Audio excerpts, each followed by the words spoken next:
day I think I'm going to make an appointment I would have that before, but I don't have time to go, so I'll go Wednesday and Thursday. Oh, Elizabeth's taking me home. She's all up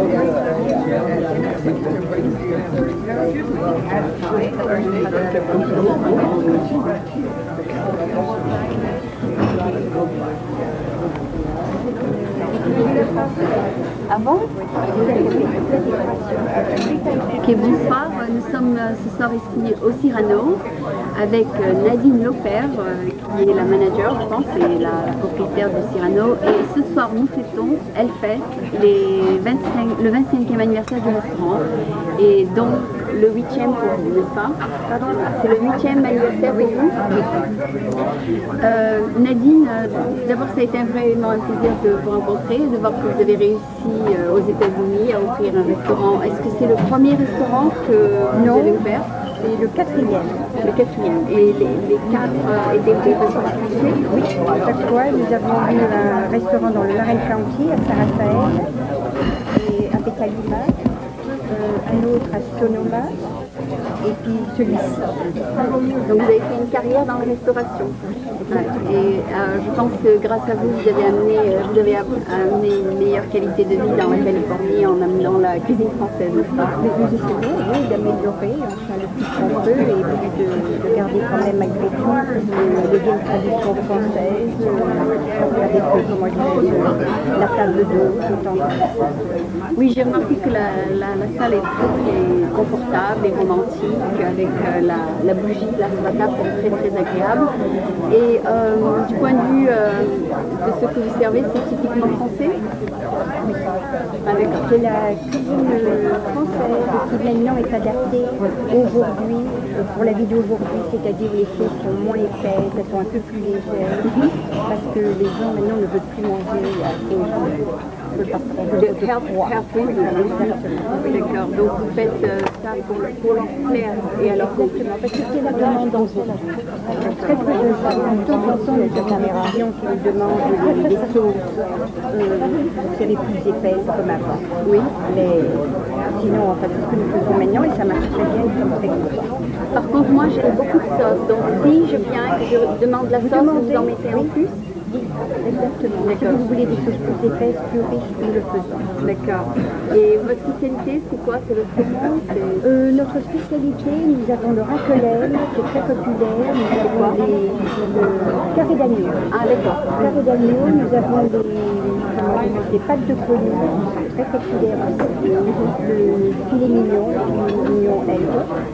Et les poissons sont frais. En général, nous vendons le canard. Le canard est très populaire.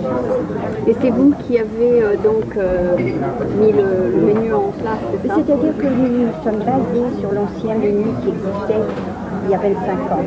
Et d'une année à l'autre, nous améliorons. Parce qu'on essaye, comment dire, le temps que possible, de donner ce que les gens demandent. Nous avons... S'il y a plus de demandes pour poissons, vous ajoutez des menus poissons. C'est ce que nous faisons. Au mois de juillet, lorsque nous avons redécoré le restaurant, nous l'avons mis sur le thème du Cyrano le plus possible, puisque c'est le nom de Cyrano. Oui. Nous avons changé notre menu. Nous avons mis non seulement la table d'hôte, mais à la carte aussi. Parce que maintenant, il y a beaucoup de gens qui veulent manger à la carte et faire leur propre menu eux-mêmes, donc c'est ce que nous faisons. Oui, d'ailleurs, j'ai rencontré un ami et je lui ai dit le Cyrano fête son 25e anniversaire. Et il m'a dit, est-ce que c'est une pièce de théâtre? J'ai dit non, c'est pas une pièce de théâtre, c'est un restaurant. Parce que ça fait que 15 mois qu'il est aux États-Unis, il ne vous connaît pas. Alors le Cyrano, les gens pensent que c'est des fois une pièce de théâtre, n'est-ce pas? Mais aussi, certains Américains qui nous demandent est-ce que c'est Roméo et Juliette? Ah oui, oui, oui. Parce que c'est un peu confus à cause que c'est la scène du balcon. Quand Cyrano chuchote, vous savez, ce que son ami doit dire à Roxane. Oui, d'accord. Oui, j'ai vu le film d'ailleurs avec Gérard Depardieu. Vous l'avez vu aussi, n'est-ce pas? Non, je ne l'ai pas vu. Ah, parce que nous étions trop occupés à cette époque-là avec... Il est en cassette vidéo, si vous pouvez le voir. En fait, j'ai vu Roméo et Juliette parce qu'il y a un ami qui joue dans la pièce et c'est une production qui a coûté $1 million juste pour les décorations. Et c'était extraordinaire comme pièce. Vous aimez le théâtre? Oui, c'est pour ça que vous allez. Oui et non. Dans un sens, nous l'avons fait parce que nous avions une artiste française qui est venue nous voir, oui, et qui nous a conseillé de redécorer le restaurant. D'après le de nom. cette façon, oui. Et après, nous vous avez... avons demandé de nous faire des maquettes. Et nous avons été tellement contents des maquettes qu'elle a faites que nous avons tout fait refaire. Et c'est elle qui a fait le Roxane. Son nom est Elisabeth Russell. Non, elle est ici. Et apparemment, elle est assez connue.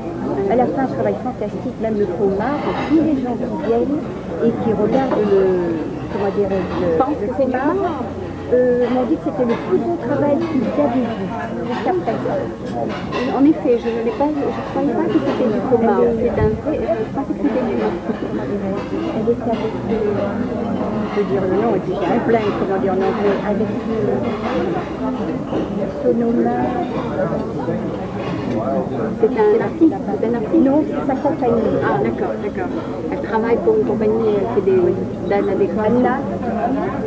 Je vais lui demander parce que c'est marqué là. Non, mais c'est pas grave. Anna. Donc la compagnie avec qui elle travaille, c'est Et Vanessa Point. Ok. Et c'est donc Elisabeth Russell qui a fait avec son bateau. C'est une compagnie artistique, n'est-ce pas? Exactement. De décoration, restaurant, maison. Ils ont d'ailleurs décoré aussi un paravent chez Messa. Ah oui, mais ça, je suis allée d'ailleurs. Oui.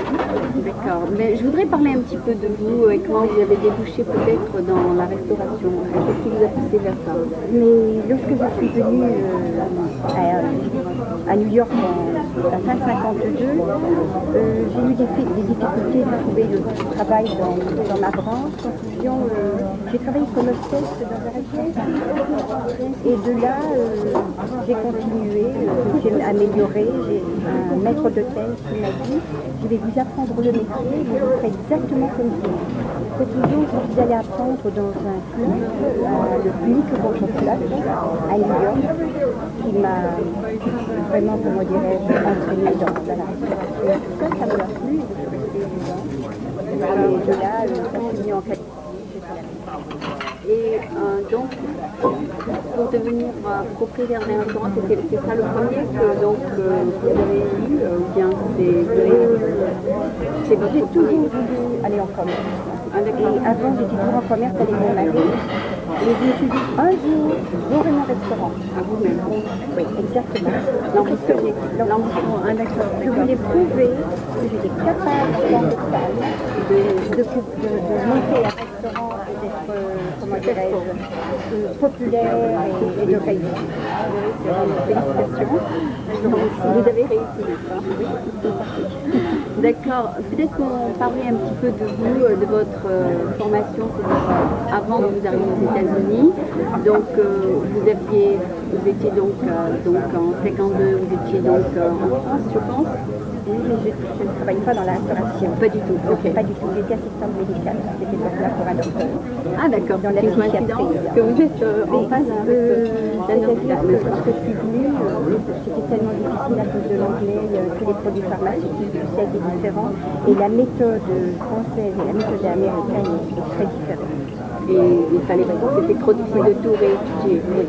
Et non seulement ça, je suis obligée de retourner à l'école, tout ça. D'accord. Je voudrais, je sais que ça fait très longtemps que vous avez été en France, mais quand même, malgré ça, dites-moi quelles sont vos impressions de la comparaison entre les deux pays. Est-ce que vous sentez beaucoup mieux chez vous aussi ou bien... C'est-à-dire que lorsque je retourne en France, c'est mon pays, évidemment c'est normal, je me sens très à l'aise et tout. Et j'adore la France, mais j'aime bien de revenir ici. Et la raison vous avez, comment dirais-je, les l'espace. Je sais pas, là-bas, tout est petit, tout est concentré. Vous faites 50 km, c'est une autre ville. Ici, vous pouvez rouler le 3 heures je sais pas, là-bas, les montagnes ont l'impression d'être unes entre les autres. Et puis non seulement ça aussi, je trouve qu'il y a beaucoup moins de respect, comme on dit en anglais. Là-bas, il faut aller à la police, il faut s'enregistrer, il faut leur dire vous partez. Ici, vous allez d'un état à l'autre, parce que il y a plus de liberté. Je trouve qu'il y a du bon et du mauvais dans tous les pays. C'est une question d'adaptation. Est-ce que vous avez remarqué comme moi que les Américains respectent beaucoup les Français? Oui, et en général, Ils le regardent, eux non pas. oui, là, je suis d'accord. C'est-à-dire quand vous leur dites déjà que vous êtes française, déjà... D'être française, cela m'a beaucoup aidé dans la vie. D'accord. Vous avez D'abord, non, mon mari est suisse. d'accord. Il est français, mais j'ai remarqué malgré tout, vous savez, quand vous attrapez un ticket sur la route avec votre action, il vous laisse aller. D'accord, donc vous avez remarqué que ça vous a été enlevé? En général, les gens, les Américains, donc c'est la France. Et je suis très surprise de voir le nombre d'Américains qui ont voyagé et qui connaissent la France. Parce qu'ici, nous avons là-bas contre le mur, nous avons donc des photos des châteaux de France, de la Loire, et beaucoup de clients, ils les voient, ils les reconnaissent tout de suite. Et donc, il faut aller les jouer. D'accord. Et vos clients, est-ce que certains de vos clients sont devenus vos amis? Oui, au bout d'un moment, c'est tout à fait normal. Les clients deviennent comme une famille. Quand on les voit pas, on se demande s'ils sont malades, ce qui se passe. D'accord. C'est Ils normal. retournent? Oui, nous avons une clientèle qui est très, comment dire, fidèle. D'accord. Peut-être qu'on pourrait parler un petit peu, je ne sais pas combien de temps vous avez, même si vous avez passé quelques temps en Belgique, c'était une période de votre vie qui vous a permis de faire quoi? Non, c'est-à-dire que quand la déclaration de la guerre s'est faite en France, mon père a trouvé plus prudent d'aller dans un pays qui était neutre. Et il est dans la culture, vraiment. C'est-à-dire que nous sommes rentrés après la France. Ce qui s'est passé, c'est que ma famille, à la Révolution française, avait quitté la France pour être décapitée et s'est réfugiée en Belgique. Alors, nous avons toujours eu un pas, comment dirais-je, en Belgique aussi bien qu'en France. Et vous êtes resté combien de temps en Belgique? Et à peu près 4 ans. Après la guerre. Et c'était quoi la Belgique? C'était un pays qui n'était pas du tout comme la France ou qui était similaire? C'est-à-dire que non, c'est assez difficile dans le sens que, comme j'étais une étude en France, j'arrivais en Belgique à Bruxelles, il y a une question de 2 langues, où il fallait apprendre le flamand, et moi je ne connaissais pas, alors j'avais beaucoup de difficultés, mais je savais que je ne pas toujours, peut-être que la guerre se finit, Vous retournez en France? D'accord. Donc vous êtes adapté pour ces 4 ans et... Oui, C'était quelle famille? C'était les années de guerre, c'est ça? c'était les années de guerre. 1940. C'est-à-dire que nous sommes arrivés en Belgique, c'était, je crois, février 1940 et la Belgique a été envahie mai 40. Vous étiez en plein dans les... Non, d'accord. C'était les dieux, non? Ça devait être dur. Oui, comme toute une guerre, c'est toujours la même chose. Ah d'accord. Donc vous avez beaucoup appris, vous avez enfin, les expériences de la vie. Oui, c'est pour ça que j'ai décidé de ne pas rester en Europe et de partir aux États-Unis. Il y a la liberté un peu. D'ailleurs, les États-Unis n'ont pas eu de guerre depuis très très longtemps. Ils sont capables La guerre de oui, et donc ils sont capables, même qu'ils sont 50 ans de cas, de rester en paix. C'est incroyable quand on y pense. Oui, J'espère que la même chose va réussir avec l'Europe. ah oui, les 12 États. Oui, il y a beaucoup de disputes déjà. Il y a des États plus moins riches que les autres. Il y a une question de langue aussi. L'allemand essaye d'être la langue des États, et puis l'anglais veut être la langue, et puis les Français ne veulent pas la perdre. Mais non, parce que la langue française a toujours été la langue des cours. Toutes les cours d'Europe parlaient le français. Maintenant, Qu'est-ce que vous pensez qui sera la langue des pays d'Europe? moi, c'est très difficile à dire. Parce que regardons ici comme ça change. Maintenant, avant, tous les immigrants venaient parler l'anglais. apprenez l'anglais. Maintenant, vous allez trouver beaucoup qui restent dans leur groupe. Il y a l'espagnol, il y a l'anglais, il y a beaucoup de... Il y a les Chinois. Donc, je crois qu'on va devoir avoir un mélange de différentes langues dans certains États, comme en France. Comme en France, et puis en Europe, on va dire plutôt. La France va parler français, l'allemand, voilà. Oui, parce que je pense pas que la France veuille... Mais j'ai l'impression qu'ils adoptent malgré tout quand même un peu l'anglais. Ah oui, c'est vrai que c'est la première langue Oui, il ne faut pas que l'anglais va devenir la langue de passeport. de business. D'accord. En tant que businesswoman qui a réussi, quel conseil donnez-vous aux gens qui veulent commencer un business? Quel est le secret d'un succès? Écoutez, beaucoup d'heures, 15 à 16 heures par jour. Ah oui, vous avez tout le temps? Avant, en fait, quand vous commencez, parce que maintenant c'est ma fille qui reprend le commerce, mais enfin, je continue à l'aider. Il faut beaucoup de patience. Les employés, beaucoup de patience, beaucoup d'heures. Et puis, être téméraire. D'accord. Et le secret d'avoir donc des clients qui reviennent, c'est d'être avec eux ou bien de leur offrir une bonne qualité? Vraiment, le mot ami est vraiment le mot, mais enfin, il faut surtout donner quand même du service. Il faut reconnaître les gens quand ils viennent, quand ils partent, il faut s'occuper d'eux, et puis la table, malgré tout, que la qualité de là.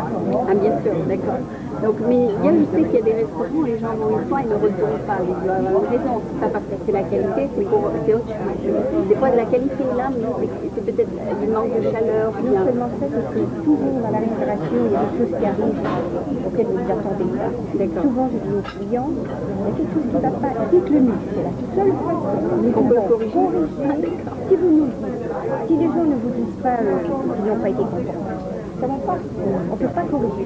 Et non, mais si on vous le dit après, ça va peut-être vous fâcher, non? Non, pas du tout. Moi, au contraire, je suis très contente quand on me le dit parce que ça me donne, comment dirais-je, l'opportunité d'aller à la cuisine, de parler au chef, d'améliorer, ou bien même avec un employé, de dire non, il faut changer. Donc il faut être ouvert aux Bon, Nadine, je te félicite de ce succès. D'après l'ambiance, c'est une ambiance très chaleureuse et Nadine est elle-même très chaleureuse, donc l'ambiance reflète le tempérament de Nadine. Donc, félicitations de ce succès et j'espère que ça continuera. Merci beaucoup. C'est moi qui vous remercie. Voilà, c'était donc Nadine du Cyrano, ici à San Francisco, sur Gary Boulevard. Merci.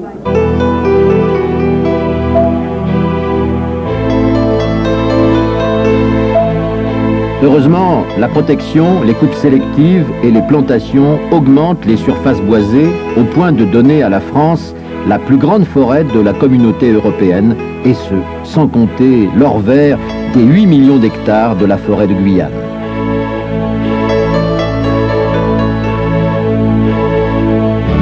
France, éternel grenier à blé, la nature dans sa générosité t'a doté des terres les plus fertiles.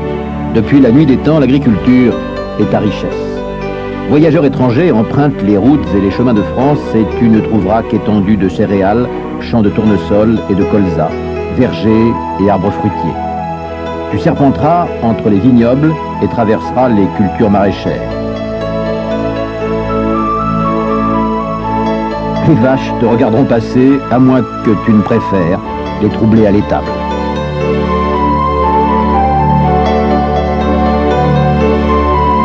Fais ce périple et tu comprendras pourquoi s'est développée une industrie agroalimentaire des plus puissantes, fortement diversifiée et exportatrice. Peut-être regretteras-tu que l'industriel tue l'agricole, peut-être craindras-tu que le progrès technique continue à vider les fermes de leurs bras et que les campagnes françaises ne deviennent des déserts humains. Les risques en sont réels. Mais on a compris que la présence de l'homme est indispensable à un environnement constitué à 98% de labours, de forêts, de lacs, de friches et de montagnes. Cet espace est un trésor unique que détient la France. Elle n'entend pas le gaspiller et compte sur ses ruraux pour le préserver, l'exploiter et l'embellir.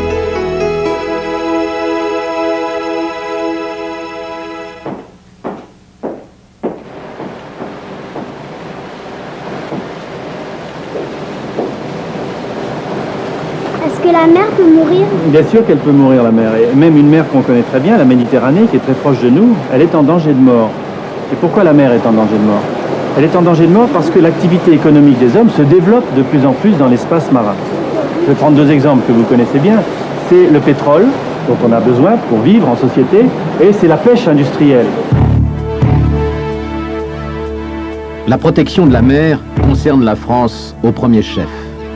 Pays de longue tradition maritime, il a la mer pour horizon sur la moitié de ses frontières et ses cargos sillonnent toutes les mers du globe, assurant 50% de ses exportations.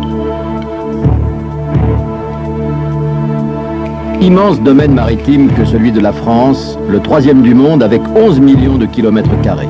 Quoi d'étonnant à ce que malgré les mutations et les concurrences, nos chantiers navals construisent paquebots pétroliers et méthaniers et préparent Halios, le chalutier européen du futur. En l'attendant, nos pêcheurs industriels pensent à l'avenir en pratiquant une pêche écologique du thon qui épargne les dauphins. Des parages de Saint-Pierre-et-Miquelon au golfe de Gascogne, quelques milliers de pêcheurs au long cours et d'artisans côtiers alimentent des millions d'hommes. Des parcs de Cancale à ceux de l'étang de Thau, en passant par Marennes et Arcachon, la culture des huîtres, moules et autres fruits de mer se modernise pour répondre à une consommation croissante. Les mers de France sont des mers nourricières. La mer pourra-t-elle continuer à nourrir les hommes? Eh bien, la mer, elle nourrit déjà les hommes, mais pas assez, parce que la population va se développer d'une manière extraordinaire à la surface de la Terre. On va bientôt être 10 milliards, il va falloir nourrir tout ce monde. Oui, nourrir des milliards d'hommes dévoreurs d'espace et de terres cultivées. La mer sera l'ultime ressource, mais ne pourra rester longtemps la dernière économie de cueillette. Les laboureurs de la mer doivent passer à l'action. Ils sont déjà dans les fermes aquacoles françaises.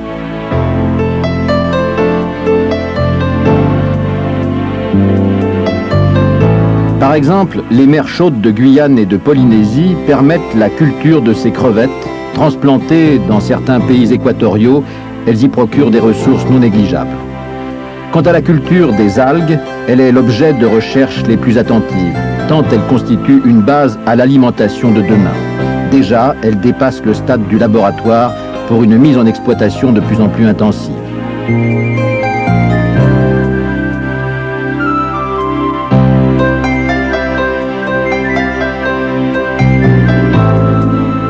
Oui, la mer est une banque de réserve, un trésor collectif qu'il convient de préserver. La défendre est une mission humanitaire à laquelle s'est attachée la France. Lutte contre les marées noires, multiplication des stations d'épuration, protection des plages et du littoral.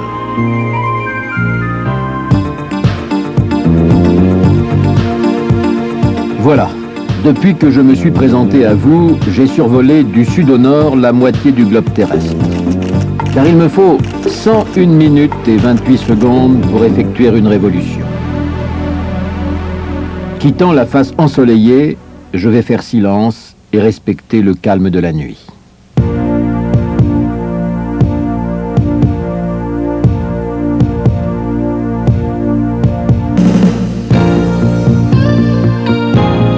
Je vais maintenant vous quitter. Mais ne partez pas, non, ne partez pas tout de suite.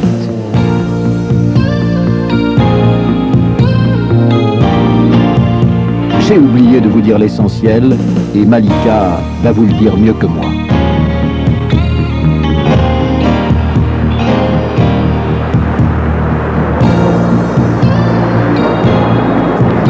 Je suis née ici. Le pays des droits de l'homme, c'est ma patrie.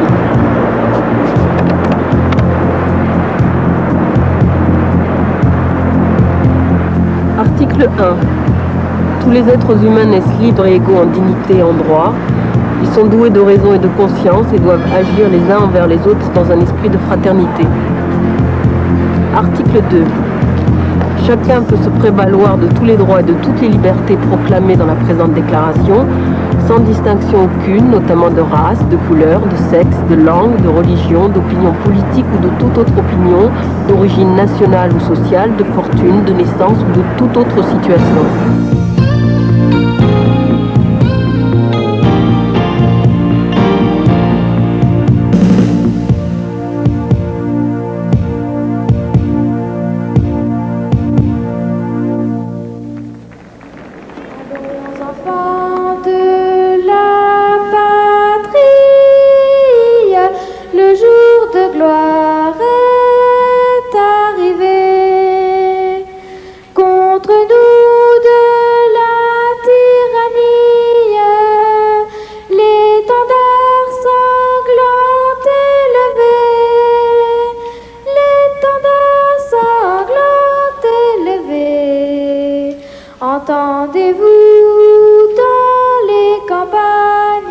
Mugir ces féroces soldats.